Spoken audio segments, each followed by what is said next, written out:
Le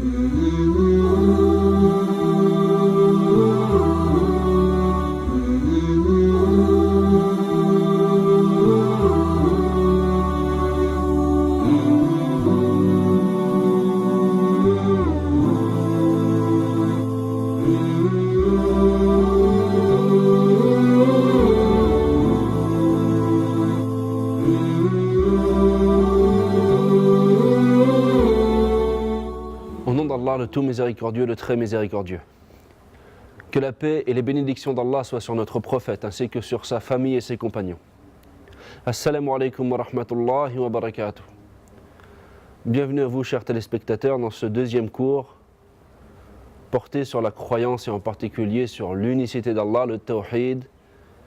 Nous allons étudier dans ce deuxième cours deux sujets très importants, encore une fois, qu'il est obligatoire pour chaque musulman de connaître et de comprendre et de mettre en pratique. Le premier sujet est un sujet essentiel. Il s'agit de savoir qu'Allah nous a créés, qu'Allah nous a donné subsistance, qu'il ne nous a pas créés sans but, et qu'il nous a envoyé un messager. Le premier sujet parle donc de ces quatre choses. Alors premièrement, le fait qu'Allah nous a créés. Il faut absolument pour chaque musulman croire, savoir qu'Allah nous a créés du néant. Nous n'étions rien. Comme Allah l'a expliqué dans Surat Al-Insan, la Surat 76 du Coran, dans laquelle, dans le premier verset, il nous dit qu'il nous a créés du néant. Nous n'étions rien. Puis Allah nous a créés. Évidemment, il y a dans le Coran de nombreuses preuves, de nombreux versets qui prouvent qu'Allah nous a créés, ainsi que dans la Sunna, ainsi que dans la tradition du prophète Mohammed sallallahu alayhi wa sallam. Mais il y a dans notre cœur, dans le cœur de chacun d'entre nous, la connaissance que nous avons un Seigneur. Chaque être humain sait qu'il a un Seigneur. Chaque être humain sait qu'il a un Seigneur qui l'a créé et qui est capable de tout. Et cette connaissance, tous les êtres humains l'ont. C'est une chose naturelle dans l'être humain. La deuxième chose, c'est que Allah nous a donné subsistance. Il faut absolument, pour le musulman, remercier Allah pour cette chose-là. Et voir et comprendre que la subsistance qui lui arrive, ça vient d'Allah. Ce n'est pas un autre qu'Allah qui donne la subsistance. Le seul qui fait descendre la pluie, c'est Allah. Le seul qui est capable de faire pousser les plantes, c'est Allah. Le seul qui crée les animaux que nous pouvons manger, c'est Allah. C'est lui qui nous a donné des dents pour pouvoir mâcher ces aliments qu'il a lui-même créés. Et il nous a donné de quoi manger et il nous a facilité comment les manger. Celui qui nous donne la subsistance, c'est Allah. Et une fois qu'on a mangé ou bu, qui fait que ces aliments ou cette boisson est profitable pour notre corps? C'est Allah qui a créé notre corps de cette façon-là. Tout ça, il faut y réfléchir et il faut le comprendre. Parce que si on comprend qu'Allah nous a créés et qu'il nous donne subsistance, il y a une question qu'il faut se poser. La question qu'il faut se poser, c'est pourquoi? Est-ce qu'on est créé sans but, sans objectif, sans sagesse? On a juste été créé comme ça?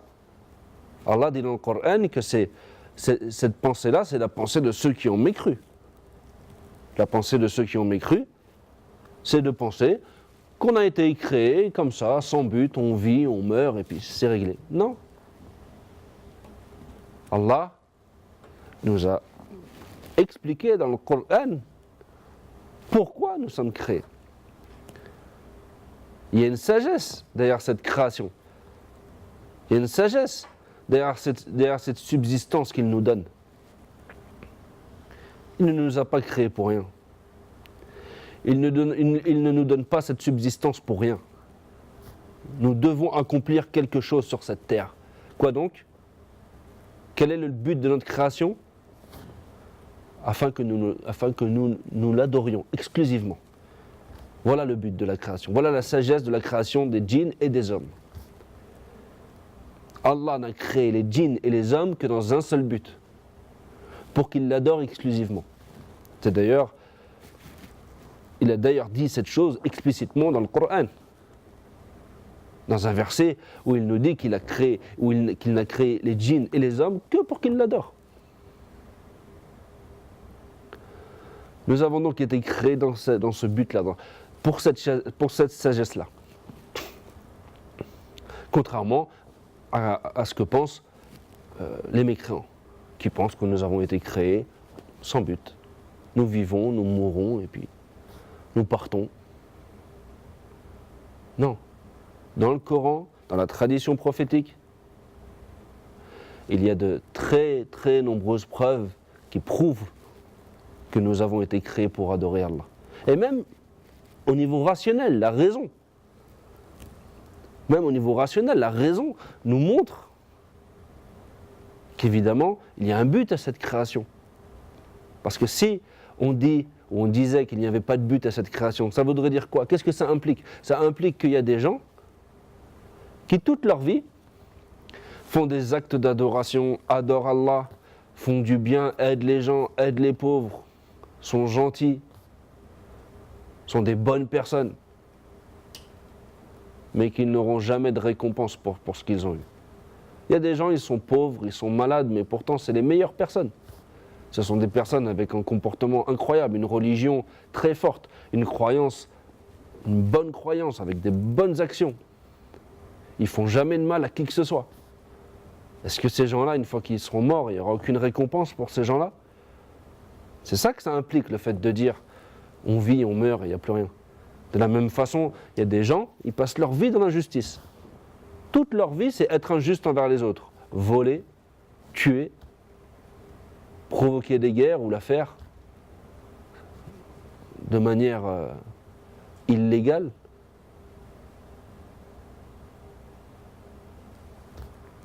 Est-ce que ces gens-là, qui ont tué, qui ont été injustes toute leur vie, qui ont volé, qui ont fait toutes ces choses-là, est-ce qu'il convient de dire, ils meurent et c'est fini? Donc en gros, il n'y a pas de différence entre celui qui a fait du bien toute sa vie et celui qui a fait du mal toute sa vie. Une fois qu'ils sont morts, ils sont morts. Il n'y a pas de récompense, il n'y a pas de jugement, il n'y a pas tout ça. C'est ça que ça veut dire. Non, non, non. La réalité, c'est qu'on a été créé dans un but bien précis. Et qu'il y aura une récompense pour celui qui fait ce pourquoi il a été créé. Par contre, celui qui ne fait pas ce pourquoi il a été créé, il y aura un châtiment pour lui. Ça, la logique, elle le montre. Elle le montre. Est-ce qu'une personne arrive à concevoir, par exemple, qu'on puisse faire un examen, par exemple, à l'école, ou passer un concours pour une administration, sans qu'il y ait de résultat? Voilà, on regroupe les gens dans une pièce, on leur fait passer un concours, on leur fait passer un contrôle, on leur demande de répondre à des questions, et après, il n'y a pas de résultat. Voilà, pas de résultat, pas de notes, pas de gens admis, pas de gens qui ont redoublé, rien comme ça. C'est tout, ça s'arrête. On fait le contrôle, on s'en va et c'est tout. Il n'y a personne qui accepte ça, logiquement. Personne n'accepte ça. Comment alors accepter cette chose-là pour ce qui est de cette vie tout entière, dans laquelle on voit très bien qu'il y a des œuvres qui sont des œuvres de bien et des œuvres qui sont des œuvres de mal. Toute cette vie est un contrôle géant. On le ressent bien, cette chose-là. Donc, Allah nous a créés. Allah nous a donné subsistance. Il nous a créés pourquoi? Il nous a créés pour qu'on l'adore exclusivement. Et il nous a envoyé un messager. Qu'est-ce que ça veut dire qu'il nous a envoyé un messager? Il nous a envoyé quelqu'un pour nous expliquer comment l'adorer. Et déjà, il nous a envoyé quelqu'un pour nous faire comprendre le sens du Coran, puisque la tradition prophétique explique le Coran. Il nous a envoyé quelqu'un pour nous expliquer la manière dont il fallait adorer Allah, puisqu'effectivement les adorations, ce sont des choses limitées. On n'a pas le droit de rajouter des choses de nous-mêmes.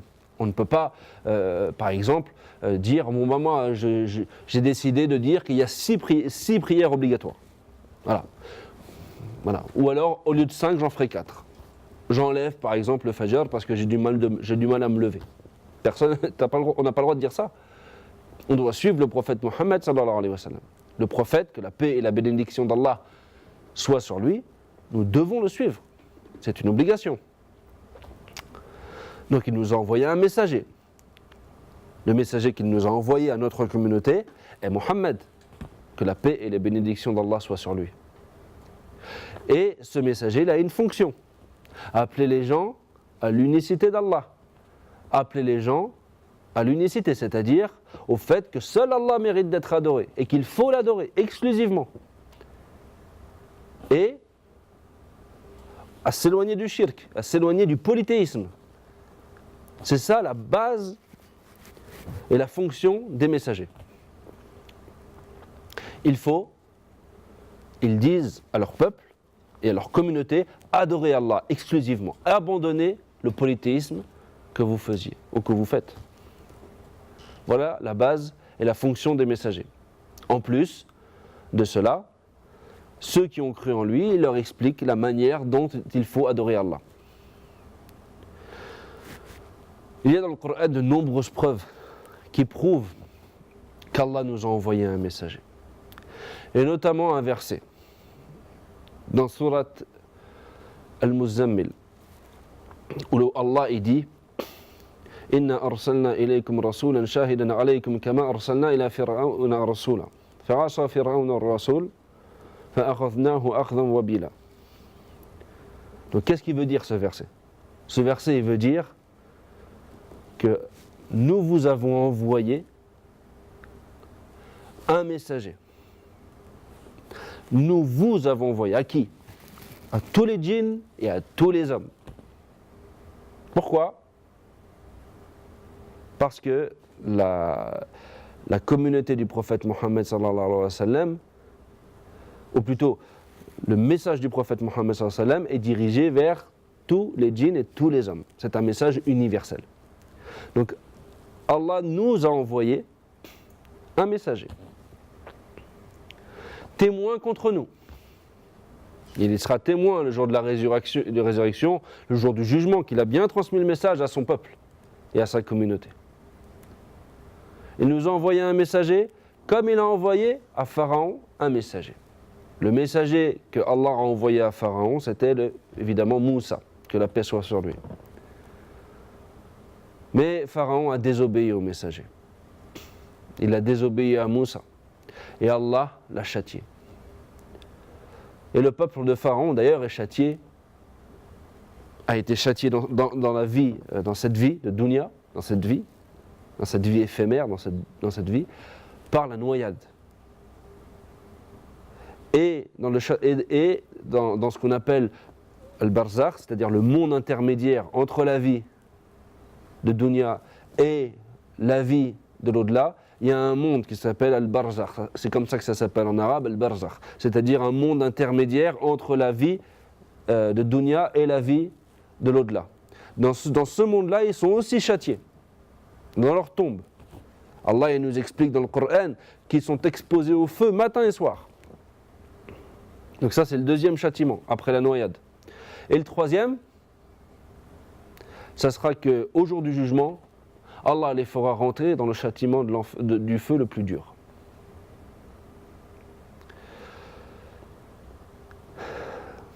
Donc voilà la preuve du Coran qu'Allah nous a envoyé un messager. Ça, c'est le premier sujet qu'on voulait évoquer, ou que je voulais évoquer dans ce cours. Qu'Allah nous a créé, qu'il nous a donné subsistance, qu'il nous a créé pour que nous l'adorions exclusivement, et qu'il nous a envoyé un messager pour nous expliquer comment l'adorer exclusivement. Le deuxième sujet, c'est un sujet primordial, essentiel. Chaque musulman doit le comprendre parfaitement. Car le comprendre parfaitement, c'est prendre le chemin du paradis. Et ne pas le comprendre parfaitement, c'est risquer d'aller en enfer. Ce deuxième sujet, c'est qu'Allah n'agrée pas qu'on lui donne des associés dans l'adoration. C'est-à-dire qu'il faut adorer Allah exclusivement et qu'Allah n'accepte absolument pas qu'on lui donne des associés dans l'adoration. Il faut absolument comprendre cette chose-là. Qu'est-ce que ça veut dire?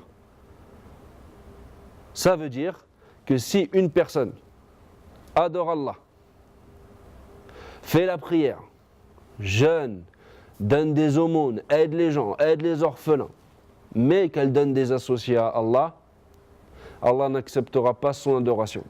Son adoration sera nulle. Nulle, annulée. De la même façon qu'une personne, si elle fait la prière toute la journée, mais qu'elle n'a pas l'odo, elle n'aura pas de récompense pour cette prière. Et bien c'est pareil pour l'adoration. Quand on parle d'adoration générale. Si une personne passe toute sa journée à adorer Allah en faisant des sadaqat, des aumônes, en allant au pèlerinage tous les ans, en faisant du jeûne un jour sur deux, en faisant la prière dans le dernier tiers de la nuit, tout ce qu'on peut imaginer comme bonnes actions, mais qu'en même temps elle commet du polythéisme majeur, alors toutes ces œuvres seront annulées. D'ailleurs, Allah nous a expliqué dans le Coran, et a même dit au prophète, que la paix et les bénédictions d'Allah soient sur lui, que si le prophète lui-même, alors que c'est le prophète, s'il commettait du polythéisme majeur, eh bien Allah annulerait ses œuvres. Alors qu'en est-il de nous, qui n'avons même pas qui n'avons même pas fait ce que le prophète a fait comme bonnes œuvres. Et pourtant, le prophète n'était pas une exception dans cette chose-là, dans cette règle-là.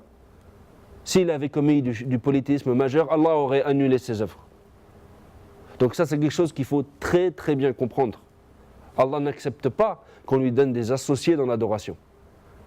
Si quelqu'un veut que son adoration soit acceptée auprès d'Allah, alors il va falloir qu'il la fasse pour Allah exclusivement et qu'il purifie tous ses actes d'adoration de toute forme de polythéisme. Et en particulier le polythéisme majeur qui annule les œuvres du musulman. Il y a un hadith, une parole du prophète Mohammed sallallahu alayhi wa sallam qui nous rapporte que Allah a dit: je suis celui qui a le moins besoin d'associés. Celui qui m'associe quelqu'un ou quelque chose dans l'adoration, je le délaisse lui et son adoration et son acte. Ça veut dire que si une personne a fait du polythéisme dans une adoration, Allah délaisse cette personne et l'acte qu'il faisait. Si c'était du polythéisme mineur, eh bien c'est l'action qu'il faisait qui sera rejetée. Et si c'est du polythéisme majeur, alors ça sera l'action qu'il faisait qui sera rejetée, ainsi que toutes ces actions qui seront annulées. Et la personne sortira de l'islam, puisque le polythéisme majeur fait sortir de l'islam. Une personne qui tombe dans le polythéisme majeur, c'est une personne qui sort de l'islam. Donc il est essentiel de comprendre cette chose-là, de comprendre la gravité que représente le polythéisme.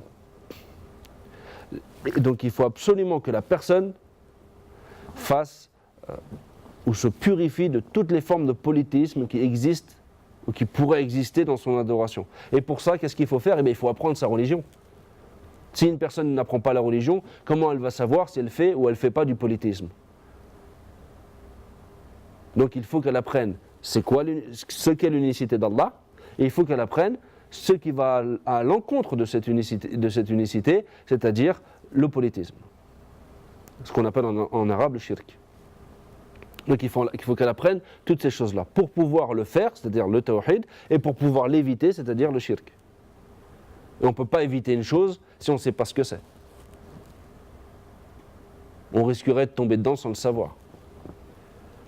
Et parmi les preuves également qui prouvent qu'Allah n'accepte pas et n'agrée pas qu'on lui donne des associés dans l'adoration, il y a cette parole ce verset dans la sourate Al-Jinn, où Allah dit wa anna al-masajida lillahi fala tad'u ma'a Allahi ahada. Ça veut dire quoi ce verset? Ça veut dire que les mosquées ne doivent être destinées et ne sont destinées que pour Allah. Qu'est-ce que ça veut dire ne sont destinées que pour Allah? Ça veut dire que qu'une mosquée, c'est un endroit où il faut adorer Allah exclusivement. Il n'est pas permis de faire rentrer des tombes dans une mosquée. Il n'est pas permis de construire des mosquées sur une tombe. Les mosquées doivent être construites pour Allah. Ce qui doit se faire dans la mosquée doit être fait pour Allah. Ce sont des endroits d'adoration. Ce sont les endroits les plus aimés d'Allah. Donc il faut faire attention à ce que les mosquées soient purifiées de toute forme de shirk, de polythéisme, de toute forme d'innovation. Il ne faut pas que ça devienne des endroits où on y raconte des légendes souvent débiles. Des légendes où on raconte des choses qui sont absolument fausses et dont l'aspect et dont la fausseté est claire et nette. La mosquée, c'est un endroit où on adore Allah, où on étudie le Coran, où on étudie la tradition du prophète, que la paix et les bénédictions d'Allah soient sur lui, ou alors où on étudie la science religieuse, qui est tirée du Coran et de la sunna, de la révélation, où on fait du rappel, on fait du dhikr, ou alors on fait une retraite pieuse, un i'tikaf. C'est ça une mosquée. Une mosquée, c'est pas un endroit où on y rentre des tombes et où on adore autre qu'Allah. C'est pas un endroit où on le construit sur une tombe. Ça, le prophète Mohammed, que la paix et les bénédictions d'Allah soient sur lui, nous a avertis de ne pas faire cette chose-là, en disant que la malédiction d'Allah soit sur les juifs et les chrétiens. Et ils ont pris les tombes de leurs prophètes pour mosquée. Alors, le prophète nous a interdit de mettre des tombes dans une mosquée, ou de construire une mosquée sur une tombe. Par exemple, puisqu'à notre époque on trouve beaucoup ces choses-là, dans beaucoup de pays musulmans. Non, les mosquées sont consacrées à l'adoration d'Allah exclusivement. Il faut qu'elles soient purifiées de toute forme de polythéisme et de toute forme d'innovation. On adore Allah exclusivement de la manière dont adorait Allah le prophète Mohammed sallallahu alayhi wa sallam, que la paix et les bénédictions d'Allah soient sur lui. Et dans ce verset, il dit Allah فَلَا تَدْعُوا مَعَ اللَّهِ أَحَدًا.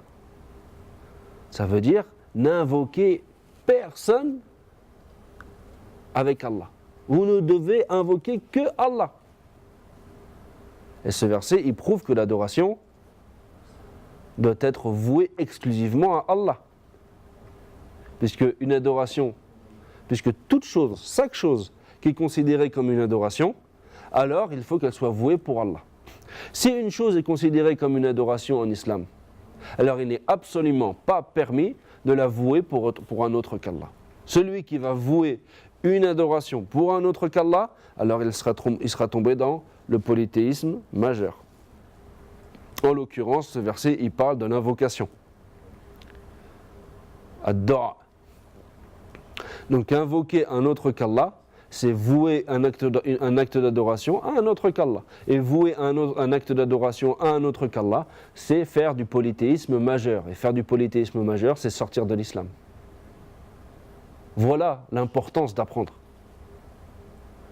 Beaucoup de gens ne comprennent pas ces choses-là, ne savent pas ces choses-là. Ils se disent, moi, si j'invoque quelqu'un d'autre, c'est pour faire ce que j'appelle ash-shafa'a, l'intercession. Moi, j'invoque cette chose-là pour que cette chose-là aille auprès d'Allah, pour que, après, auprès d'Allah, cette chose-là intercède en ma faveur, pour que Allah me donne un enfant, me guérisse ou des choses comme ça. Mais cette chose-là que la personne est en train de faire, c'est exactement ce que faisaient les polythéistes à l'époque du prophète Mohammed sallallahu alayhi wa sallam, que la paix et les bénédictions d'Allah soient sur lui. Qu'est-ce qu'ils disaient à l'époque? Ma na'buduhum illa yuqarribuna ila Allahi zulfa. Ça veut dire on les adore que pour qu'ils nous rapprochent d'Allah. C'est ça qu'ils faisaient. Donc ceux qui à notre époque prétendent être musulmans et adorent et invoquent autre qu'Allah dans le but d'avoir une intercession de la part de ces gens-là auprès d'Allah, ils font exactement le polythéisme que faisaient les polythéistes à l'époque du prophète. Que la paix et les bénédictions d'Allah soient sur lui. Donc il faut absolument éviter cette chose-là. Et arrêter pour ceux qui le font. Et se repentir. Car Allah accepte le repentir. Même une personne qui a fait du polythéisme majeur et qui est sortie de l'islam, il ne faut pas qu'elle désespère. Tant qu'elle est en vie, elle peut se repentir. Et il faut qu'elle se repente. Elle se repente d'un repentir sincère. Et le repentir sincère, c'est un repentir qui regroupe 3 conditions. La première condition, le fait d'arrêter. L'arrêter le péché qu'on est en train de faire. La deuxième, le regretter. Regretter le péché qu'on a commis. Et la troisième, l'intention de ne plus refaire ce péché. Et il y a une 4e condition, mais ça, si le péché qu'on a commis est en rapport avec les gens. C'est-à-dire, si on a été injuste envers des gens, alors il faudra réparer cette injustice. Si j'ai volé quelqu'un, il faut que je rende cet argent. Si j'ai, par exemple, menti, voilà, si par exemple, j'ai volé l'argent de quelqu'un, alors je devrais restituer cet argent pour que mon repentir soit acquis. Donc une personne qui a fait du polythéisme majeur en invoquant autre qu'Allah, ce qu'elle doit faire, c'est se repentir à Allah, demander pardon à Allah, regretter cette œuvre-là, arrêter avec l'intention de ne plus jamais recommencer. Et Allah accepte le repentir. Allah n'a pas besoin des gens. Allah n'a pas besoin de châtier les gens. Allah n'a pas besoin de la foi des gens. C'est nous qui avons besoin d'Allah. Il faut toujours se rappeler cette chose-là. Ce n'est pas parce qu'une personne a commis beaucoup de péchés, et même des choses qui peuvent être très très graves, que la personne doit désespérer de la miséricorde du Seigneur de l'univers, qui n'a besoin de rien, qui pardonne les péchés et qui accepte le repentir. Donc, une personne qui a commis du polythéisme, elle doit se repentir. Et Allah acceptera son repentir s'il est sincère. Donc dans ce cours, on a étudié 2 sujets très très importants. Et il y a aussi un 3e sujet qui complète ces 2 sujets-là, mais nous allons l'étudier dans le cours qui viendra dans le prochain cours, dans le 3e cours. Les 2 sujets qu'on a étudiés, ce sont d'abord le premier sujet, qu'Allah nous a créé du néant, qu'il nous a donné une subsistance par laquelle nous vivons et par laquelle nous pouvons accomplir des actes, et qu'il nous a créé avec un but.